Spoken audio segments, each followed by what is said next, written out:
Okay, welcome folks. Nice to be in the chat. Just in case you don't know, I am Insight Meditation Center there. Uh, just in case you think I have a very intuitive assistant. But anyway, it's sweet to sweet to see your names and checking in. Um, okay, let us uh, let us practice.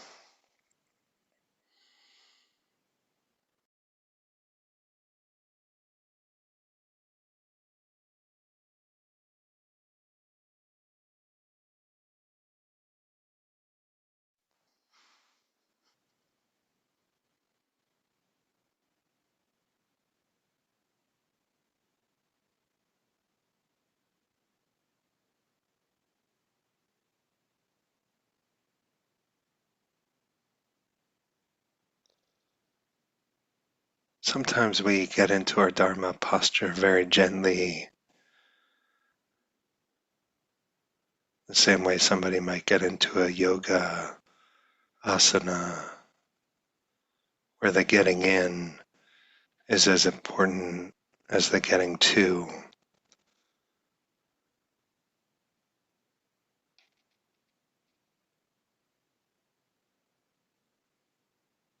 But other times, it's counseled by one of my teachers, Shinzen Young, who would say, start on a dime.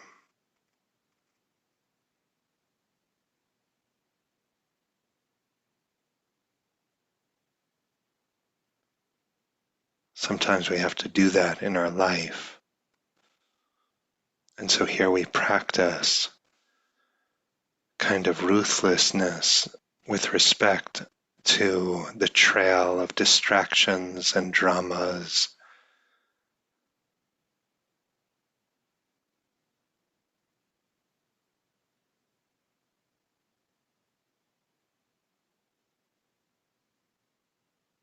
We start on a dime.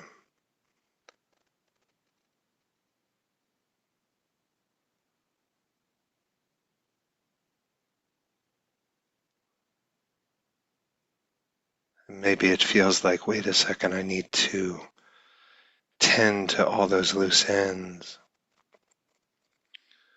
I need to patch things up, figure things out.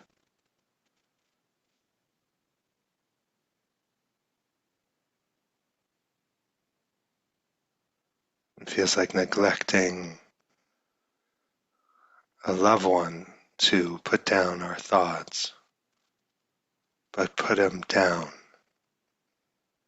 And if there's pain that comes with that, if there's a sense of vulnerability or incompletion, just feel that.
The renunciation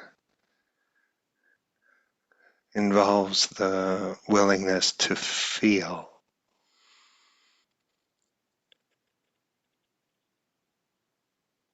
renouncing a thought that feels important to tend to, the egoic wound that feels important to nurse, the uncertainty, the ambiguity that feels necessary to game out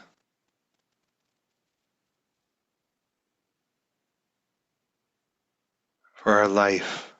That life to become less sticky involves the willingness to feel,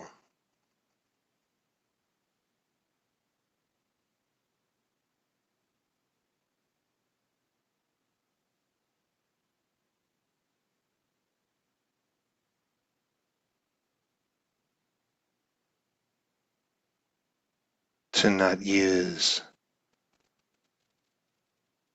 the pacifier we call thinking.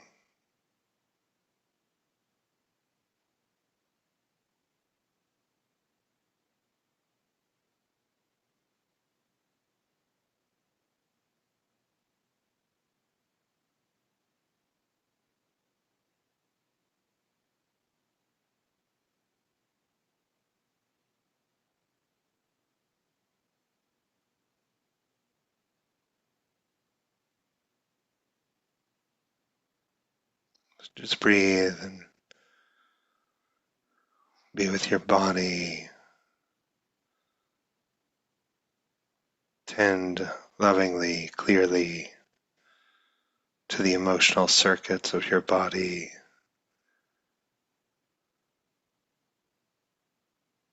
that make a plea about the necessity of thinking.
We practice bringing equanimity to the emotional activations.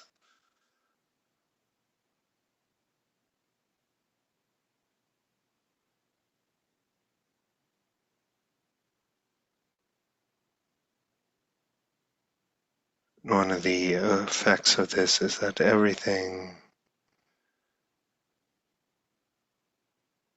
becomes less urgent.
You're not pretending the rest of your life doesn't exist, but right now this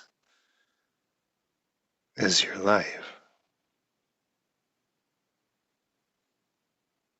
It won't commence when class ends.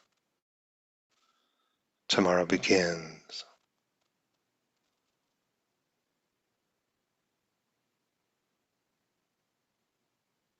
This is your life.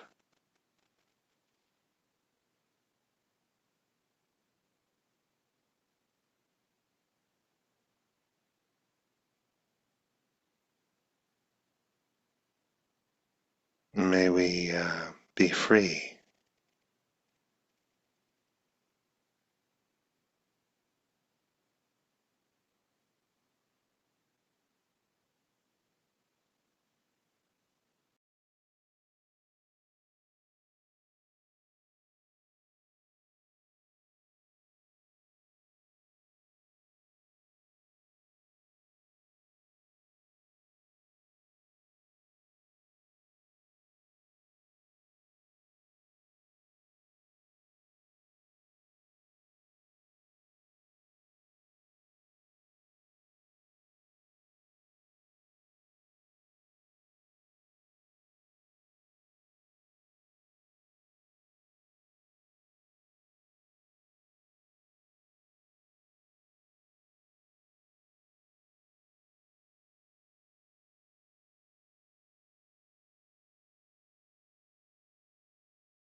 The closer we get to experience, the more fully we need to forget ourselves.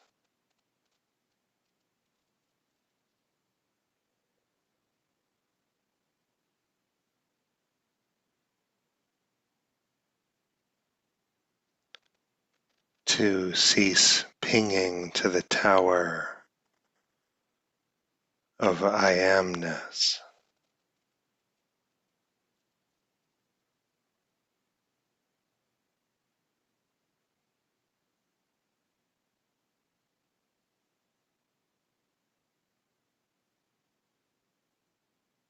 Feel safe enough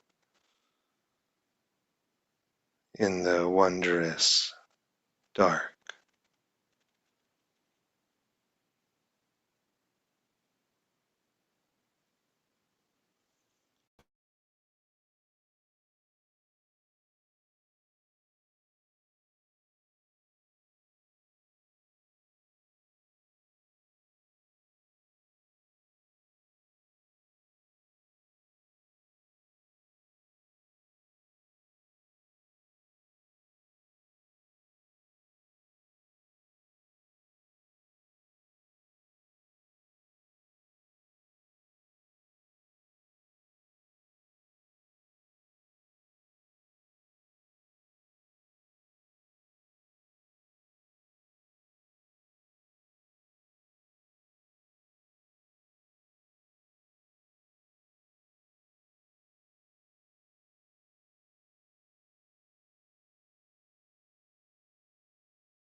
Okay, good to uh, good to sit with you.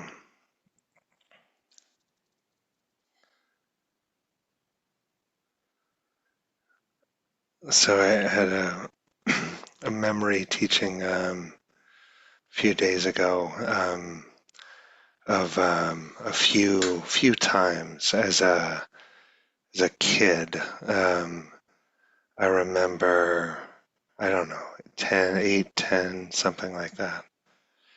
And I remember kind of playing this weird thought experiment game in my mind. And and it would go something like I would just, and I don't know where this is from, and maybe this is uh, I needed some help or something, but I felt okay emotionally. But I remember I would imagine things falling away.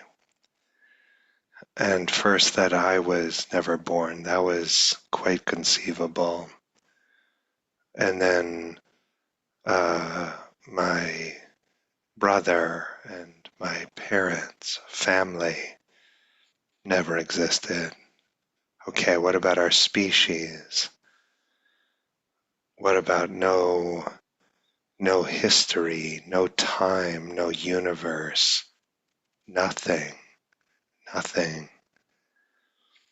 And I would kind of hit this point of like real, abiding nothingness, and then sort of freak out. And I would freak out, in retrospect, probably for a few reasons.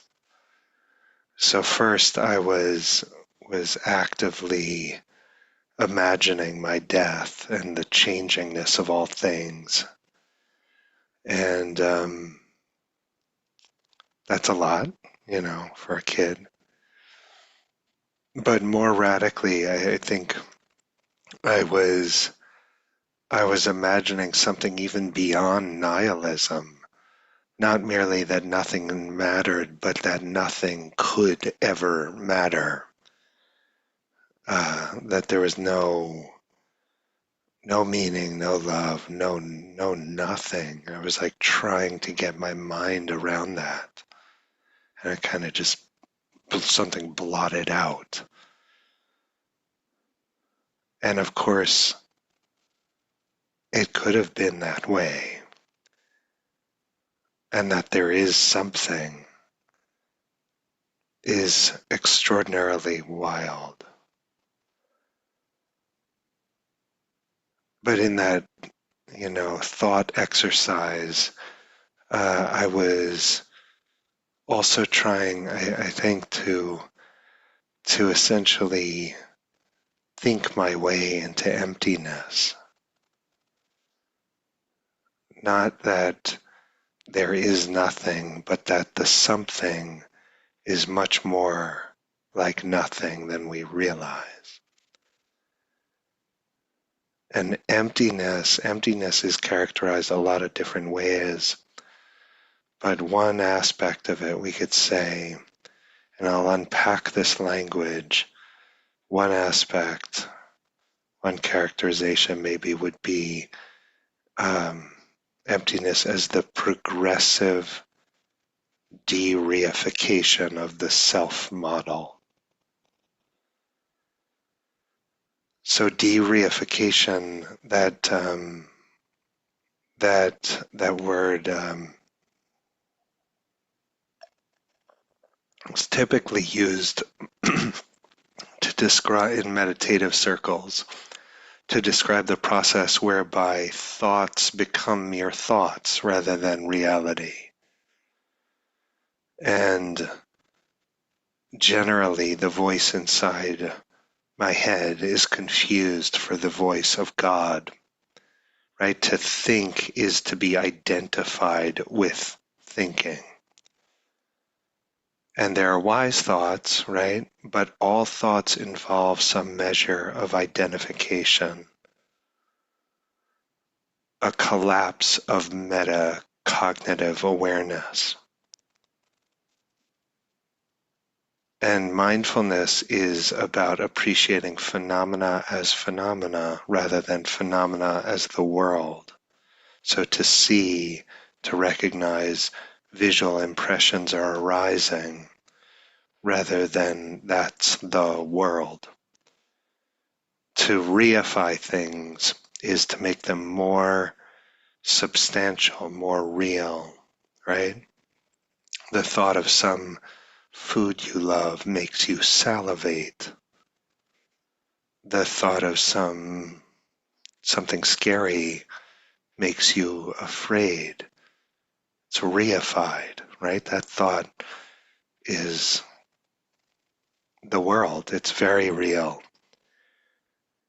And dereification moves in the opposite direction. Dereification recognizes thought as a passing phenomena, an auditory thought. I am a bad person.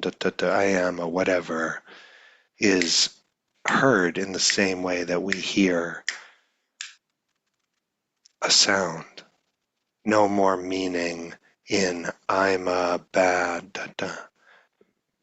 as this. And so what had been transparent becomes opaque. What we had been looking through becomes an object of attention. So the thought, I need lunch is just as real as anything in the world, and then becomes an empty arising. It's the process of disidentification, de-reification. To use the philosopher, Buddhist practitioner, meditator Thomas Metzinger's language, the representation of lunch is not automatically integrated into a transparent self model. We recognize, that's a thought about lunch. It's de-reified. It's rather than I want lunch, it remains transparent and then gets integrated as the agent Matthew model of myself wants lunch, needs lunch, and then we go about fulfilling that craving or whatever. But there's a lot more to disidentify from than the thought of lunch. And new meditators take so much for granted about the self model. Really, the only thing new meditators disidentify with is distractors, like whatever, a simple thought about lunch or whatever it may be. Okay, thinking, coming back to breathing or something. But what distracts us is not nearly as problematic as what is always assumed. What is assumed is transparent. And so it leaves many layers of the model of self-view, transparent. They must become opaque. So we start to hear the different ways in which we incessantly hum the song of self.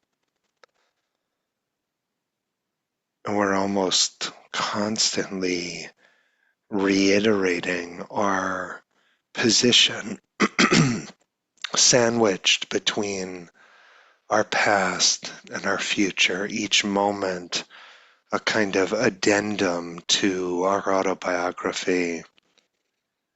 This is who I am, this is where I've come from,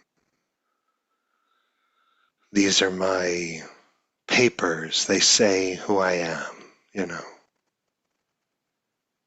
And the position of our body, we keep tabs for understandable reasons, but we keep tabs, the places where I end, the world begins, this is reiterated and integrated into the self model again and again.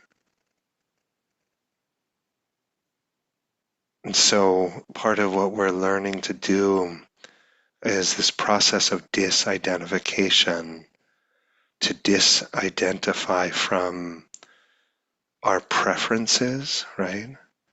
Because unnoticed preferences, unnoticed little knots of clinging, um, create a motivational urgency that gets integrated into the self model. And part of the function of equanimity is to help us disidentify. When we don't have equanimity with, craving or aversion, it's very hard to disidentify with it. It feels like we must enact it. And the craving and aversion that is not equanimized, our preferences and points of clinging holographically project a sense of self.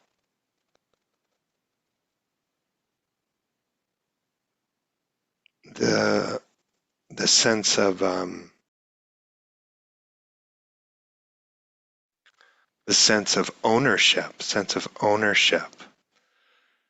is assumed, often transparent. This is me, this is mine. The Majjhima Nikaya, in the Majjhima Nikaya, only when there is what belongs to a self is there a self. Only when there is what belongs to a self is there a self. This ownership, these mechanisms of ownership are transparent. We're making them opaque. And to disidentify from all of this is not to dispute the content, not to say, I'm someone else, but it's to recognize that the identification, the reification has important effects on the view. So we get quiet. We get quiet. Quieter you get, Ram Dass says, the more you can hear. And so we have to get quiet enough to hear the noise of our self-model. Nisargadatta said, what is known cannot be self. And so we become more comfortable in without some of the reference points, having made opaque what was transparent, more comfortable in not knowing, more comfortable in emptiness. So offer this for your consideration. This talk came out a little bit more technically bulky than I had envisioned. It's a little late, especially some of you on the East Coast, but it's a certain Wednesday. You just kind of, this is what we did. So, but I'm happy to be with you and happy to practice and pick up what's useful, leave the rest behind. And we will continue on next week. Okay, you take good care.